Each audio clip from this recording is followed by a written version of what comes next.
Great. Thank you for joining us today for our part of our Lunch and Learn series. Today we are doing HR policies for 2021, which is going to be presented by CJ Petitt. She is owner of My HR Consulting, which is dedicated to helping you build a solid foundation to help your business grow and your employees thrive. With over 20 years of boots on the ground human resources experience, and CJ understanding the laws and knows employer solutions that work. For those of y'all that are unfamiliar with SBDC services, what we do is we provide comprehensive training and business-related advising to small business owners and entrepreneurs. Advising services are at no cost since we're federal, state, and locally funded. So that's prepaid through your tax dollars. So if you're not an SBDC client, I highly suggest that you sign up to become one. For those outside of our 12 county coverage area, so we span from Round Rock, Austin, all the way down to San Marcos. If you're not within that coverage area, just drop in the chat box where you're located, and we'll be more than happy to connect you with your local SBDC. So since we have a small group right now, I'm gonna leave this up to CJ. The chat box is open for questions. If you have any questions, would it be okay if they kind of interject, CJ, as you're? Yes, feel free. Yes, absolutely. Okay, and perfect. So if anybody's got a question, feel free just to go ahead and type in your question, your chat, and I'll be happy to address it as we're going through the presentation. So that would be great. Okay, perfect. It pays to have smaller groups. Yeah. So individual attention. So and I just want to say too that that I also have a small business advisor, and she's been very instrumental in helping me with my business. And so I just can't speak more highly of the services that SBDC offers and how they help small businesses get their businesses launched, started, and growing, and so that you can make your dreams come true. So I'm not just a presenter, I am a customer as well. So welcome to today's session. We're going to talk about how HR policies need to evolve for 2021. It's a new day, and so there are policies that are relevant to 2021 that maybe have never been relevant before. And we're going to talk about those. Francisca did a great bio for me, so I'm just going to say that I started my career off at Texas Workforce Commission, so I understand how the agency thinks from the inside out. And so as we're going through the session today, we're going to talk about how unemployment claims could be impacted for Texas small businesses. So let's get started. We're going to talk about unemployment claims, workplace safety, working remotely. We're going to talk about some workplace etiquette while working remotely and while working in the age of COVID. And then we're going to talk about some tax credits that are still available to small businesses and how to get in and access those. So sorry, my screen kind of rearranged itself. We're going to talk about unemployment claims first and foremost. And so you know that Texas employers received a notice within the last week. There were a couple of big notice announcements from the state of Texas. One is that the 2021 unemployment tax has not been determined yet. We were supposed to know March 1st, and now the new rates are supposed to be issued in June of this year and then be effective in July. And what is also new for Texas employers is that the reporting and payment due dates have shifted a bit for the first 2 quarters at least. So for example, normally you would have to file your TWC report and pay your taxes due by April 30th. The payments are not due now until August 2nd. So yay for that. Now, also for this second quarter, the report due date and payment due date have shifted as well. And so the state is giving Texas employers a little time to adapt, especially since we're almost at the end of the first quarter and we still don't know what the new tax rate is going to be. So hold on tight. Here is here's a little graph for you. Again, the graphic shifted a little bit, but you can see over the course of the last 10 years what the unemployment rate has been in the state of Texas. So if you look at 2011, you will see that the maximum tax rate was 8.25%. So in 2020, it was one of the lowest. The maximum tax rate was 6.31. And so we do anticipate that the tax rate is going to go up for all businesses in the state of Texas. What we don't know is by how much. But if you notice that after the Great Recession in 2008, the spike in the tax rate hit more in 2011. And so, 8.25% is one of the highest that it's been in recent memory because of the Great Recession. So that might help us wonder if that's going to be closer to what the 2021 rate is going to be. But there's a couple of curveballs that 2020 threw us. Number one is there were almost $70 million in fraudulent unemployment claims that were paid by TWC, and they still have yet to figure out how they're going to recoup that. What happened is that in 2020, several individuals had their identities stolen, and over 4,500 fraudulent claims were filed. What happened is that some bad actors went and stole the identities of individuals. Some were small business owners, and they would have never known if they hadn't have gone to file for unemployment in 2020. And so $70 million kind of slipped through the hands of TWC accidentally. As a result of this, they did get it locked down, and the state has said that they are in the process of trying to figure out how they're going to recoup those funds.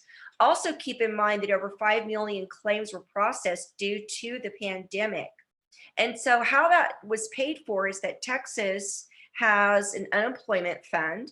So when folks file for unemployment, they get a weekly stipend, but also the CARES Act introduced an additional stimulus payment. Both of these have had a direct impact on Texas employers. We'll talk about what that impact is here in just a second. But here's the thing is that the governor announced that businesses were opening up to 100%, right after the announcement was made that the tax rate was going to be deferred to June. There might be a little bit of connection between the two. I can't say that, but it makes me wonder, because many individuals were making more on unemployment than they would if they had worked. Between the weekly unemployment benefits provided by the state and the weekly stimulus payments of anywhere from $200 to $400 over the course of the last year, that's $200 to $400 a week, folks were making more on unemployment than they ever did making a job. And also, they didn't want to work in the sense that they didn't want to go out, get a job, and then get sick with COVID. And so the unemployment insurance provided insurance for individuals in more than one way. It was a financial safety net, but also it was a health safety net as well.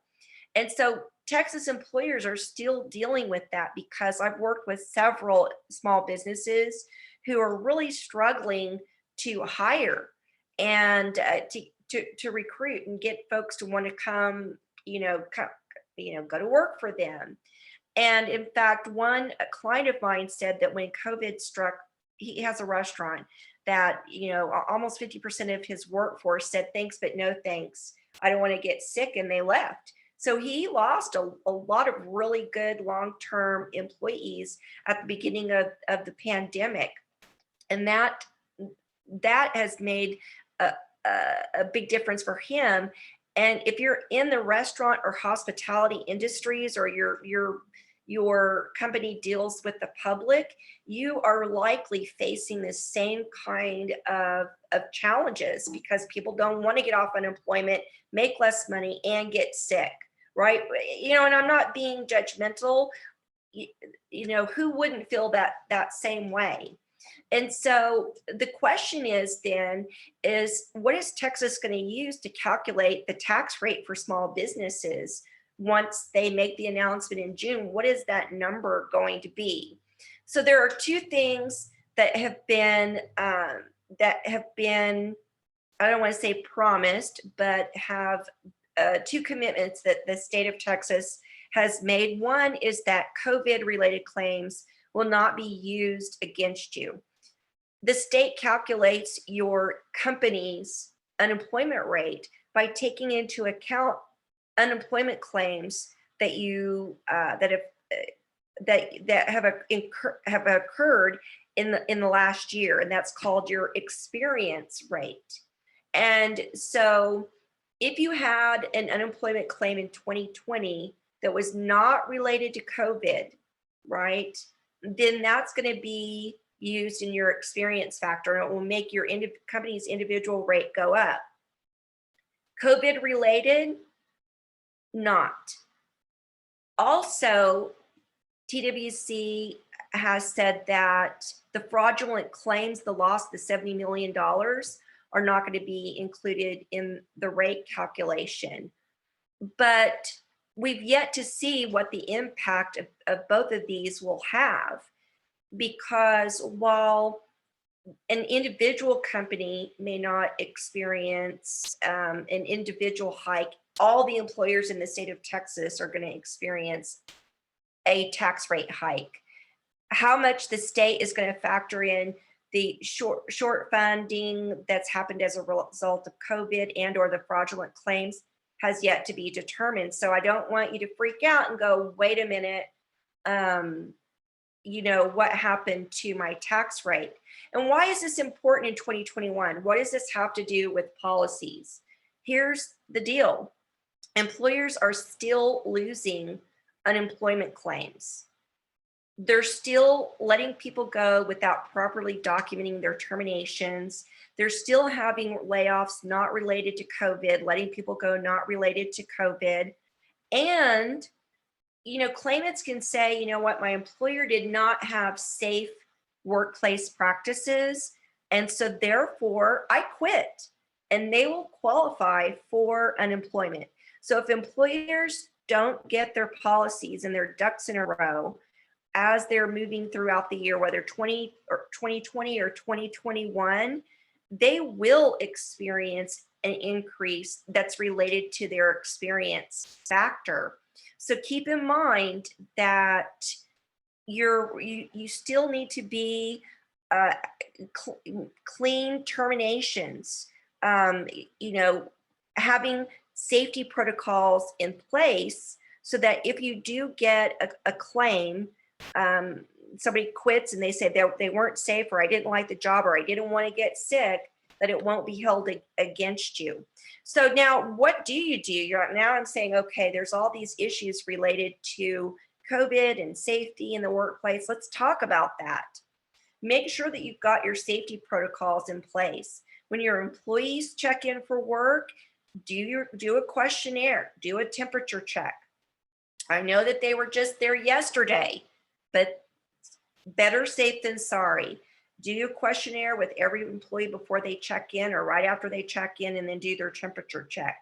Look at how you can protect your employees. Does that involve masks, face shields, gloves?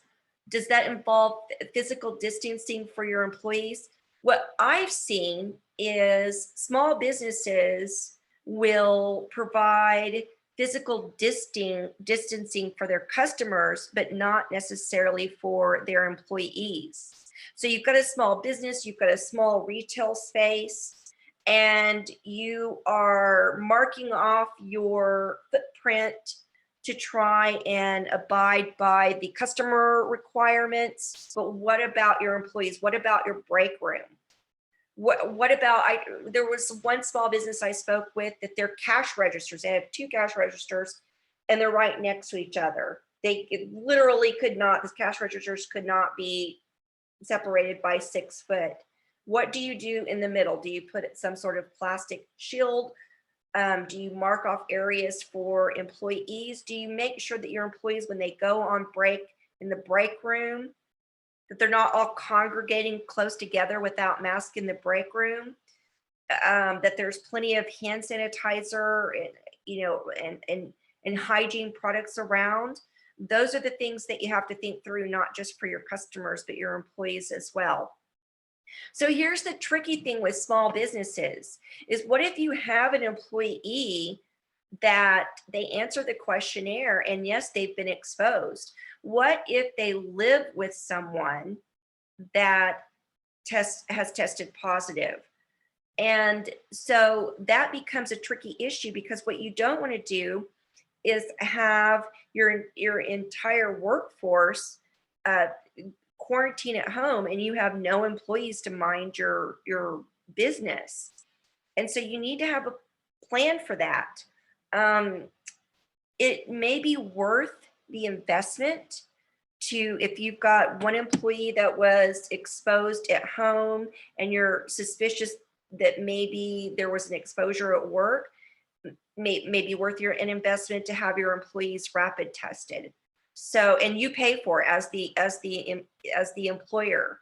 So the rapid test could end up costing you a lot less than having to throttle your business, right? So businesses are able to open at 100%. The question is where are all your employees, which we're going to talk about here in a minute, recruitment.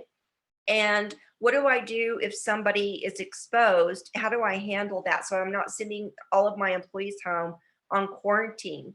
So figure out, where can you get a rapid test? Look at the CDC guidelines, which we'll talk about here in just a sec. And then let's talk about vaccinations. How do you handle that? There's this perception that where everybody's getting vaccinated now, and so we're just about in the clear, when in reality, only a small percent of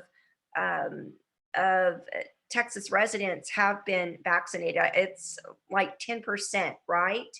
And so you want to be mindful that just because the people are in the process of getting vaccinated, it doesn't mean that all of your employees, and especially if your employees right now, they just opened it up to where people who are 50 and above, which is me, right? Good, yay for me. But if my entire workforce is 20 or 30-year-olds, they're probably not going to be eligible for the vaccination yet. And so how do you handle that? And so we're going to talk about these concerns as we're going through today.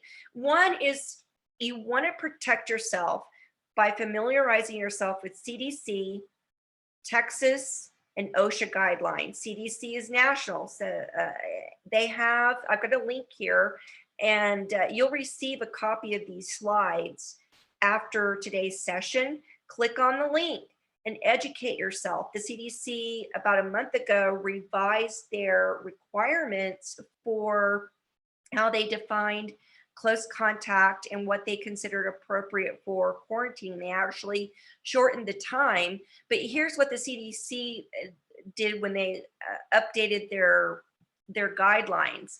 They said that you only have to quarantine for 7 days if you've received a negative test, but you can't test before the 5th day of exposure. So you, as a small business, you need to get a plan. What happens if I've got an employee that comes in and they've been exposed in their personal life? Maybe somebody that they've lived with has tested positive. How do I prevent that from creating a widespread exposure between all of my employees? So keep that in mind. The CDC defines what is close contact and what is an acceptable quarantine. And by adhering to that, although the CDC is not a regulatory agency, they're not telling you what to do. By showing that you're following the guidelines of the experts, it protects you against those lawsuits and against loss of employment claims or lawsuits that people want to bring against you, whether it's customers or employees. The Texas Health and Human Services website also has a helpful information link for employers and businesses, which I've included here. OSHA has also published their requirements and guidance for businesses.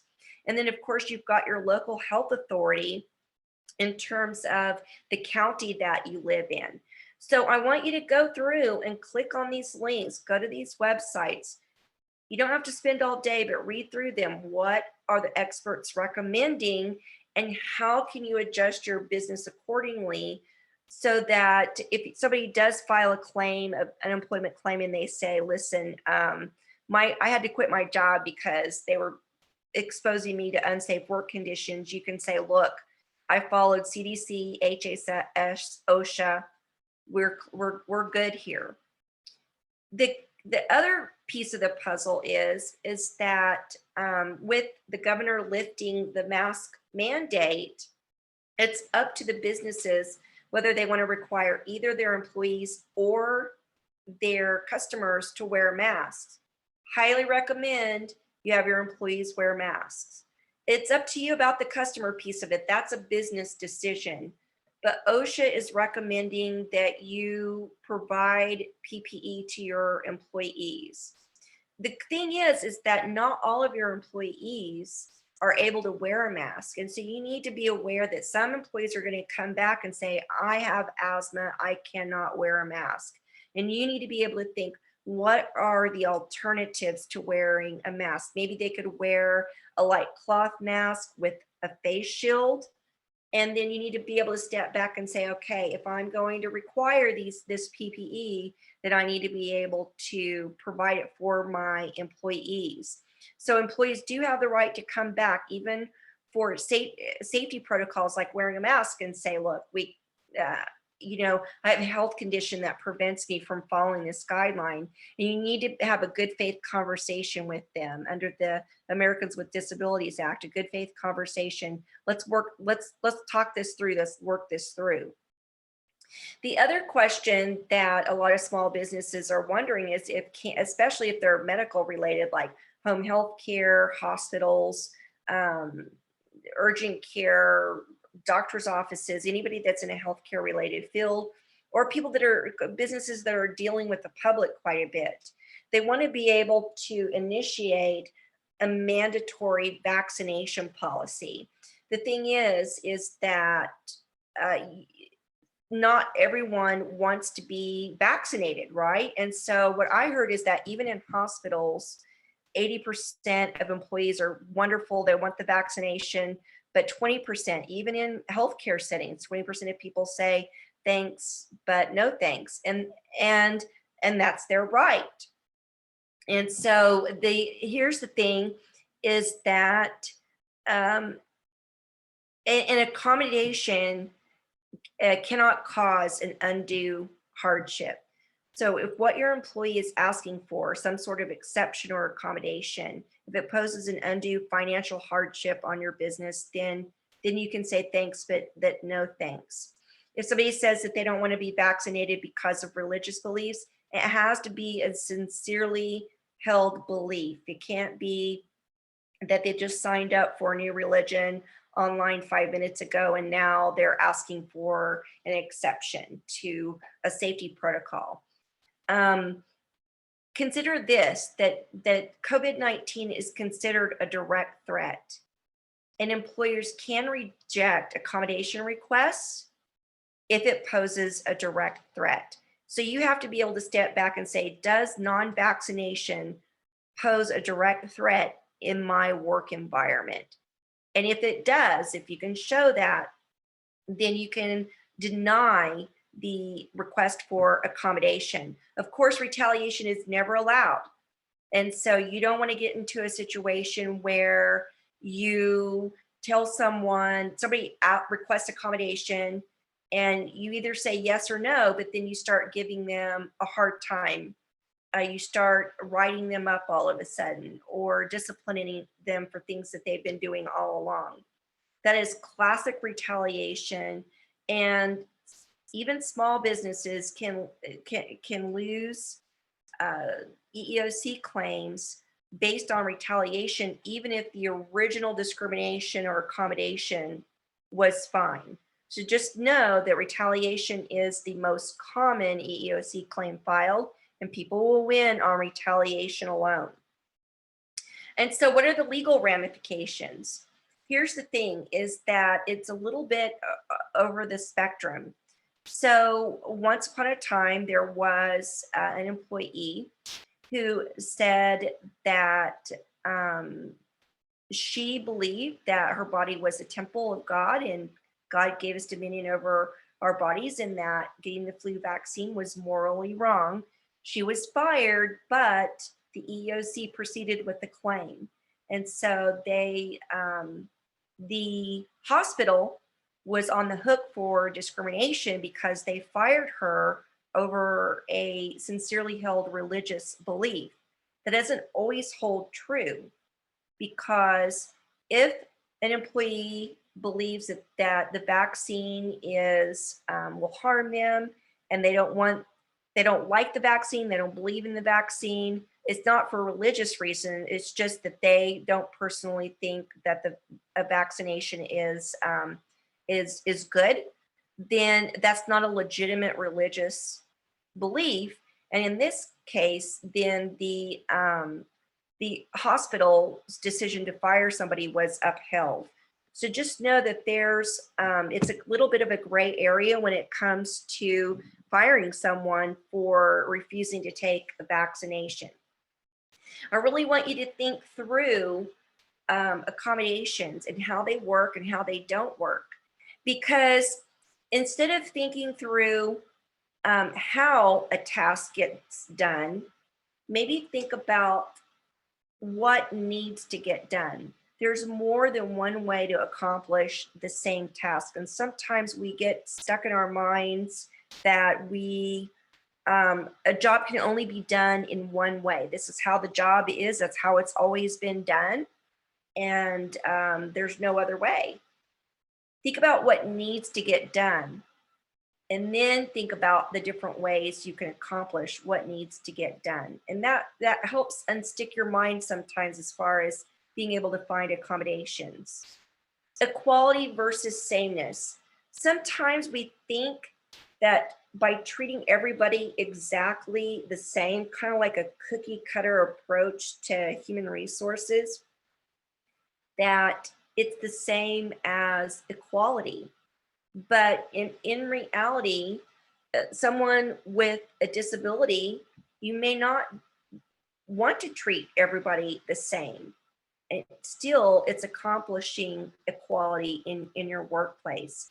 So don't get into this mindset that everybody has to do everything the same way. Everybody's got to have the same exact policies. Everybody's got to just, because equality is bigger than just treating everybody exactly the same. If you do have someone that needs an accommodation, then there is a website called JAN, Job Accommodation Network. I've included a couple of links here for you. They have free consulting for employers, and they have a workplace accommodation toolkit. Both could be very helpful for you if you've got, say, you've got an employee with, again, going back to the same example, asthma, and they're not able to wear a mask, or they want an exception. Then this provides a resource for you to go back and say, okay, how can we work with them to accommodate them as much as possible?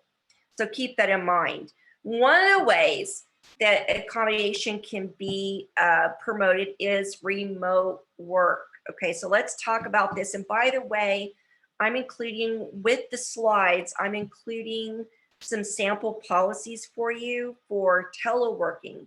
I get a lot of questions. how do I handle this, right? And so I'm including an agreement and a checklist. And these, again, these are just samples, and you can change them based upon what you do in your work environment. But believe it or not, 2020 made some big mindset changes, In 2020, 64% of leaders were concerned that remote work would lower their employees' productivity. That number has fallen to 26, right? And so I think that employees have proven themselves in terms of their ability to remain just as productive at home, working from home or working remotely, as they were going into the office, commuting into the office. Studies have shown that 77% of employees report more productivity, meaning they feel more productive working remotely. 24% said that they would be willing to work longer hours because the time that they're saving commuting to and from work, that has value to an employee. And 30% say that they accomplish more in less time. And so it's a good idea for you to anticipate if you need to implement some sort of remote work policy. Maybe that's one of the accommodations for your employees, but you're not going to know without talking to your employees. So feel free to survey your employees. The way that I like to survey employees is I use what's called Google Forms. You know how Google has got Google Drive, and they've got Google Docs, and they've got a Google spreadsheet. They also have what's called Google Forms. And it's almost like a free Survey Monkey. Have you heard of Survey Monkey? And you can create your own questionnaires. You can create your own polling, the whole thing. And you can have as many questions as you want. And you can send the link out to your employees and have them fill it out. They can fill it out on their computer, on their phone, whatever. So don't be afraid to go in and ask your employees, what did they value? What did they think? And what would they like to see in 2021? We're not out of the pandemic yet. We're not out of the woods yet. We see daylight. That's good. We see daylight, but we're not there yet. So it's up to you at this point in time to say, okay, employees, what do you want to see moving forward? What do you want your schedule to look like in the summer, in the fall? What's important to you? What adds value to you? And what I have personally heard, the feedback that I have heard, is that most employees that I've talked to, they would like a hybrid work environment. They would like to be able to go into the office and interact, get those creative juices flowing, maybe some socializing face to face with their coworkers, and then work from home, like maybe 3 days work from home, 2 days work in the office. That's what I've heard, that most employees seem to want a hybrid between working in the office and remote working. But the thing is that remote working has really changed how we recruit. And so 82% of hiring managers say that they would like to continue interviewing candidates by video post-COVID. So that's a very high, 82% is definitely a majority. Not only that, but businesses have found that if they can allow for remote work, that they're willing to hire in another city, in another state, right? So not commuting into work has expanded their recruitment borders. You just want to be aware that if you're hiring someone in another locality, take into account the employment laws in their locality. It's not just about where you are located as an employer, it's about where they are located as an employee as well. And every state has got different employment laws. And in fact, local municipalities have different requirements. There's a difference between the requirements of San Antonio versus Dallas versus Austin versus Houston. Each city has got some tweaks to what they require of their employees, and so of their employers as well. Video interviewing. I would be interested if y'all would like to include in the chat if you do video interviews from either your first to your final interviews, and have you hired sight unseen? I would be very curious to know.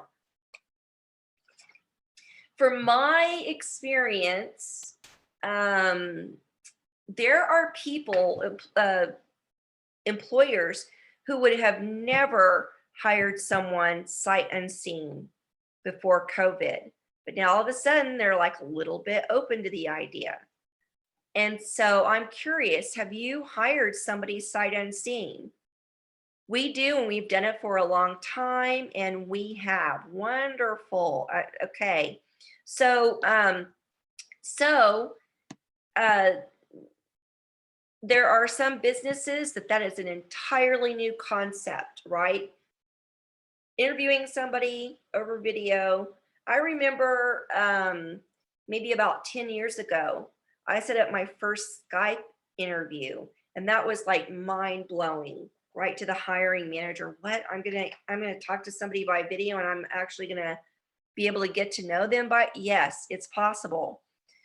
You want to be careful when you're recording video interviews though, because if you are recording, there might be some limitations in terms of permissions. In the state of Texas, only one person has to consent to being recorded, but in other states, it's not the same.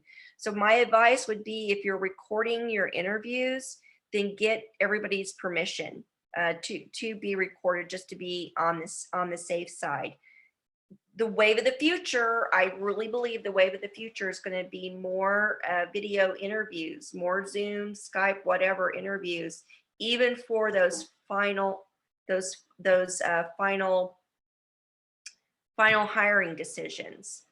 So let's talk about remote onboarding. So a lot of businesses have already been moving towards paperless onboarding. And it's been a struggle, but we kind of like ripped the training wheels off of remote onboarding and paperless onboarding last year. So one thing you need to know is that when you're completing the I-9, I don't know if y'all have completed an I-9 where the second page of the I-9 asks you to fill in the employee's documents.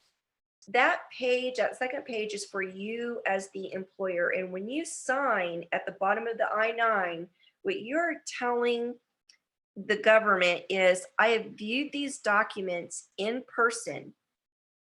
I've viewed the actual physical hard copies of these documents, and they look real. The I-9, that in-person touch a piece of paper requirement has been suspended through the end of this month. But just know that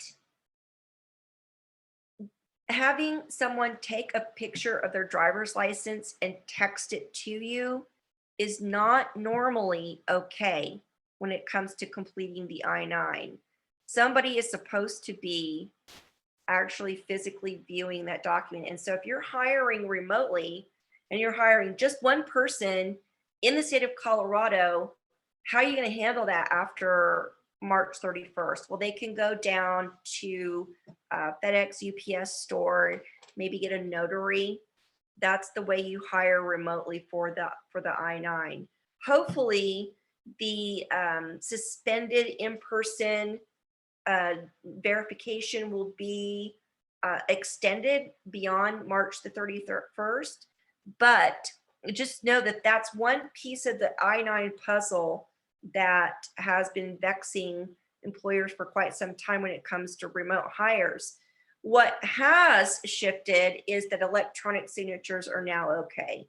And if the IRS and the ICE has Homeland Security says that electronic signatures are okay, then you're good. So email signatures, DocuSign, you're good. Just don't forget that you may be receiving the employee's documents in several different places. You may use a payroll system where folks electronically sign their I-9 and their W-4 and their policies and all that good stuff. What do you do with them? You want to make sure that those documents are getting into their personnel files on your servers. What you don't want to do is have a piece of the puzzle stuck in your inbox and another piece of the puzzle in your payroll system, and nothing is in your actual personnel files. So make sure that you are you're in tune with that. 33% of new hires say they want to be connected with you virtually on a daily basis. And so even though you're doing paperless onboarding, don't lose your human touch. New hires want to be able to talk to you, see you. They want to get that warm fuzzy. And so don't just tell your new employees, go online and do your forms and then get to work. That's not a good policy or strategy. If you do allow for remote work, think through company property. How do you protect your proprietary information? Do your employees have access to everything about your company in Google Drive or in Microsoft OneDrive? How are you going to manage security issues when it comes to data? You may want to look and say, have your employees signed a non-disclosure agreement? If not, you may want, there you go. You've got a good policy that you need to work on for 2021, because really it's a good idea to have a non-disclosure agreement with anybody that's going to be accessing confidential information. And again, have a telework policy, which I'll send you a sample. Francisca will send you the sample along with the slides after today's session. And then with employees who are working remotely, what do they need? Do they need office supplies? Do they need equipment? Do they need furniture, internet, phone, cell phone? And who pays for that? You know, the Department of Labor does not look kindly on employers who have their employees fit the bill for everything, because some of those costs at times could be actually driving their wages below minimum wage.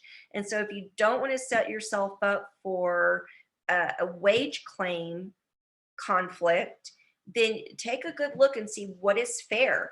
If your employees are using their personal cell phones for work, then it may be fair to give them some sort of cell phone stipend, just like you would if somebody's traveling. A lot of times businesses aren't required to provide mileage to pay their employees mileage, but if the employees' cost for travel put them below minimum wage, it creates a lawsuit for you.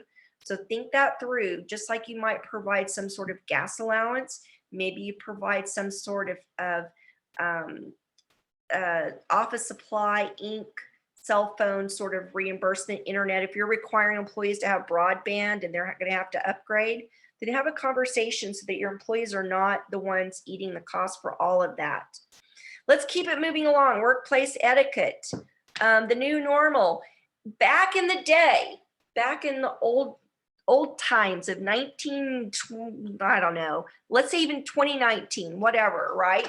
Let's say a year ago, it was almost kind of taboo for employers to ask their employees, how are you? What are you doing? How's your kids? How's your family, right? It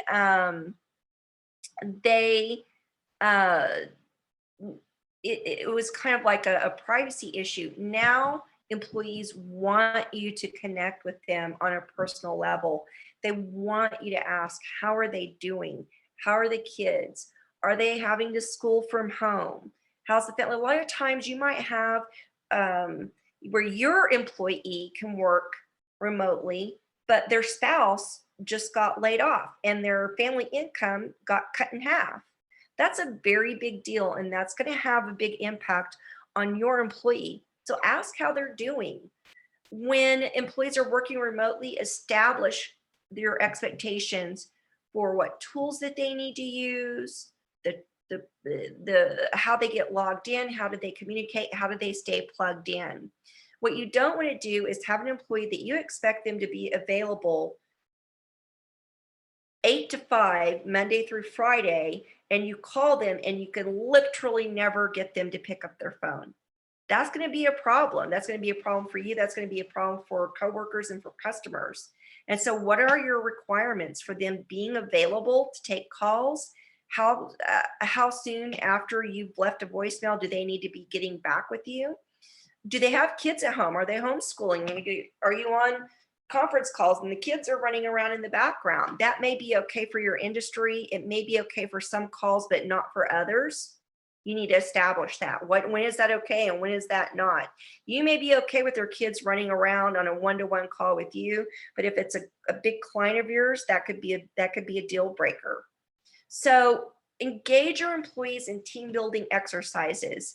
What I've heard is that people are getting so bored on Zoom, just like you are right now. You're just like, oh, I'm so tired. Can I just take a nap after this lady stops talking, right? But the thing is that you be creative. I've heard of things like games, online games, scavenger hunts, where coworkers get together on Zoom and they play a game, they do a scavenger hunt, and it can be all done virtually, but it wakes things up. So engage your employees. If all you're doing is on Zoom, wah, wah, wah, wah, they're going to be like, oh, just, help me, right? So engage your employees, be creative to keep them interested in what's going on in your company. Establish what your dress code is. What do they need to be wearing in their video meetings, internal meetings, client meetings? Be specific about that. Don't leave it to chance, right? I've heard about so many filters, like, I guess a few months ago, somebody couldn't get rid of their potato head filter. And then I don't know, then I started seeing memes a couple of weeks ago about an executive that was like, I'm not a cat, because he had a cat filter on Zoom and he couldn't get it to go away. And so just establish with your employees when it might be okay to use filters and when it may not. So let's get this party wrapped up. We're running a little short on time. I want to leave time for questions. The FSCRA, Families First Act, has been extended. It's voluntary. In 2020, it was mandatory, but it has been extended to be voluntary through the end of this month. And so if your employees need to be off for certain reasons, then you can opt to pay them and still receive the tax credit through the end of this month. Here's the thing is if employees already used up all their time last year, they can't come back for more this year, right? And so look at the total time. If they used FFCRA last year, take a look at how much and see if they would qualify if something happens again for this year. What are you going to do what are your stances on quarantines and rapid testing? I'm going to tell you a story real quick. I had a client, one of their employees was exposed, went and took a rapid test about, 3 days. They were exposed on a Sunday. They took a rapid test on Wednesday, came back negative. She did not have COVID. The same employee went the next day on Thursday and got what's it called, a PCR? It's the nasal swab, right?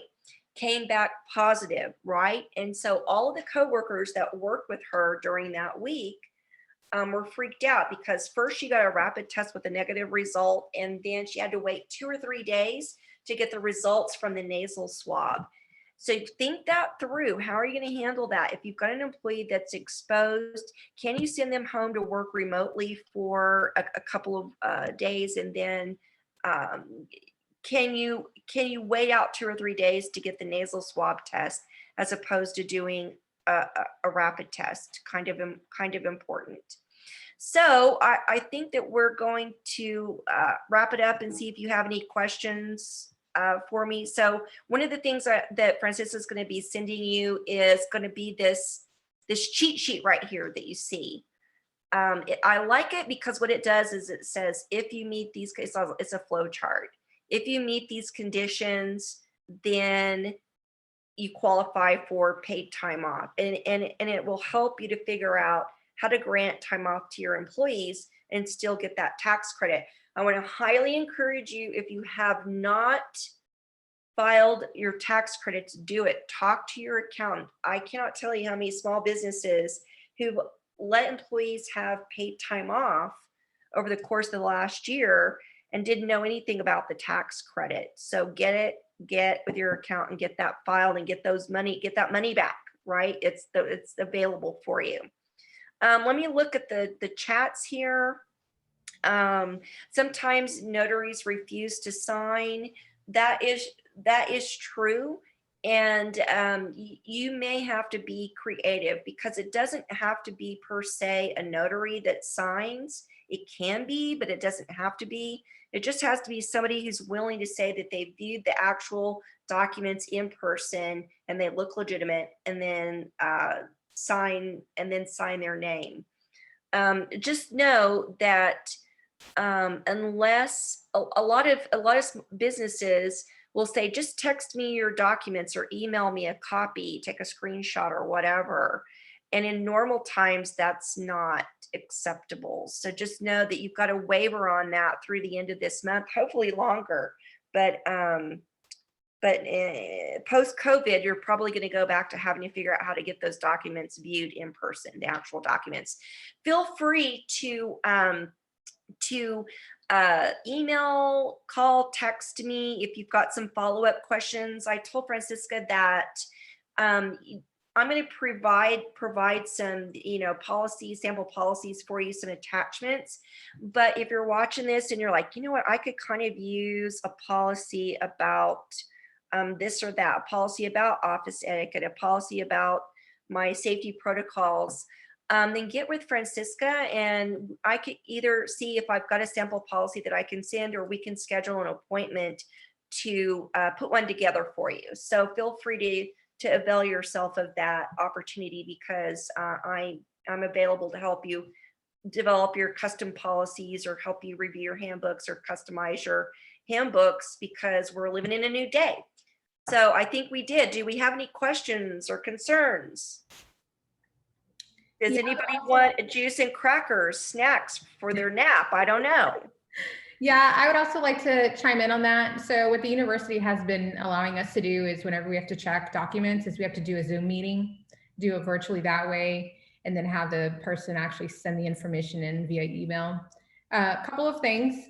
If you have a moment, please take a moment to complete our survey. It tells us how we did, and if there's anything possibly in the future that you may want to see SPDC present to small business clients such as yourself. CJ, with COVID funding, she is actually a consultant of ours. So we are able to use her for training as well as consulting. So if you are not an SPDC client or are an SPDC client, reach out to your advisor to see about getting some assistance from CJ at no cost to you. Okay, to kind of help you work through any HR issues you may have. All right, if you're not a client, the link's there. Go ahead and sign up. Upcoming workshops, CJ will be joining us again after. So San Antonio is in spring break right now. We'll be at spring break next week, and we will be joining back with her on March 26th. So we're actually going to be talking about something I think that doesn't get enough light shown on it, which is mental health strategies, especially with your employees that you work with. She'll be discussing that on March 26th. To register for that, just use the upcoming workshop links. And if you have any questions, if it's a little bit easier for you, you're more than welcome to take yourself off of mute to ask questions. Okay, if not, you're more than welcome to email SBDC or email CJ, and then we will get back to you. Again, everybody have a great spring break or future spring break. Have a great weekend as well. Thank you. Thank you. Bye.